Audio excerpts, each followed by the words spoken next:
I'm talking to Jessica Kirton today, who is an occupational therapist and a sensory integration practitioner and works in schools. So I have a few questions for you, Jessica, if that's okay.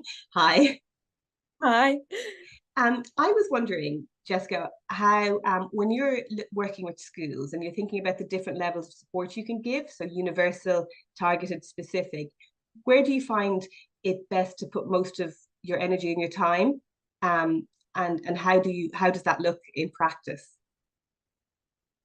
Yeah, so I think I focus primarily when I'm kind of starting with the school on that universal level. I think it's really important that they kind of have that understanding of sensory processing needs first of all, in terms of kind of giving that wider training to staff, finding out where their needs are and how best to kind of support them moving forward with that first kind of piece around understanding those sensory needs and how to meet them within that school environment. And then I look at things like implementing kind of a curriculum. So whether that kind of be based around things like your zones of regulation, interoception, and I normally kind of make a sort of more bespoke curriculum for the school and have that sort of levels based, so that each individual kind of class or pupils or set of kind of students that they can group together are learning about that piece of sensory integration that's most important to them at the time, and that it's not kind of Yeah. obvious that they're on different levels and learning about different things, and looking at from that perspective.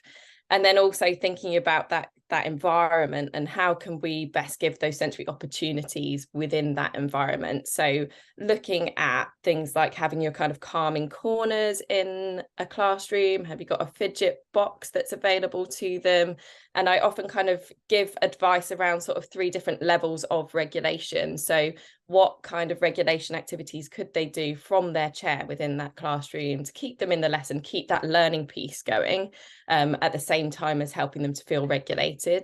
And then is there a space in the class that they could have some opportunities for kind of different movement breaks, things that they can select to do within that classroom environment? Or can they do whole classroom based movement breaks to support with regulation if they see that kind of whole class level going up and them struggling to kind of concentrate and focus on those tasks?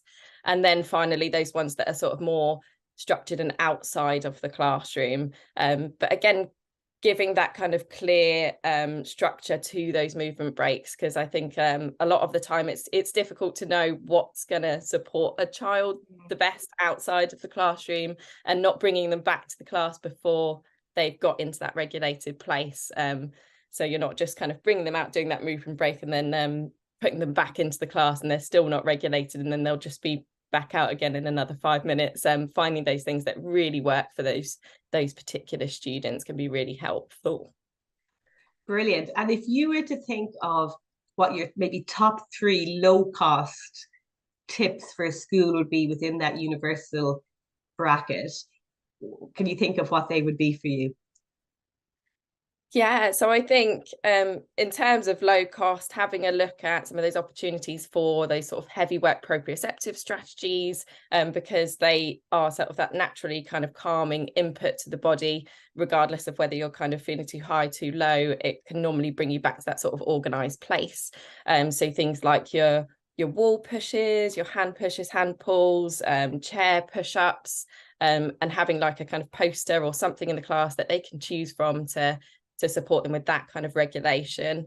I definitely think having that calming corner, so whether you have kind of like a tent either sort of outside of the class or inside the class, but then sort of bearing in mind for those students, they might still need some additional things within that tent to support their regulation. So whether that be kind of your earplugs, ear defenders, a small weighted blanket, so really kind of helping kind of dampen some of the sensory input, because classrooms can often be a busy, noisy place where there's a lot of things going on, that can be difficult, particularly for those that have a lot of sort of sensory sensitivities and things there.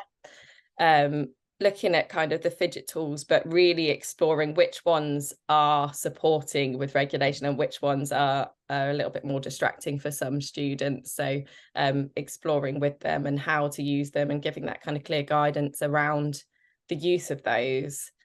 And then I'd probably say the last thing that is often really helpful is thinking about sort of those seating options. So things like your move and sit cushions, can they sit on a ball? Can they stand up to do a piece of work, lie down to do a piece of work?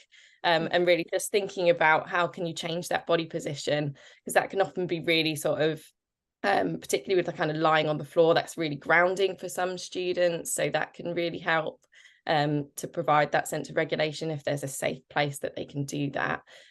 Or those that need that kind of additional movement through your kind of wobble cushions and things, that can be really, really helpful with that attention and focus to tasks. Yeah, I agree with you. And I guess it takes flexibility from a school, doesn't it, to look at flexibility with seating and flexibility with classroom design and things like that, and thinking what each class's needs are. Absolutely. And it could even just be a simple, like moving the tables around and having a particular student sitting in a certain place if they're maybe kind of visually distracted, having them near that kind of blank wall. Or would they be better kind of sitting closer to the front of the class? Or whether it's a child with tactile sensitivities, just thinking about where they're positioned so they don't get bumped by other students. And you can be quite sort of like creative with how you sort of adjust that classroom and to support them there. And even things like, are the blinds down or up? The lights fluorescent? Can we dim the lights? Can we change the temperature of the room to try to help? So and all those little classroom helper jobs as well for those movement seeking ones, handing out books or going to run an errand if they need that extra movement. And particularly for the older students, that's then a very subtle way of giving them that sensory input that they need, without it being too kind of obvious to other students in the class that they're doing a sensory strategy. Thank you so much, Jessica. It's really interesting. And thank you for talking to me today. Thank you.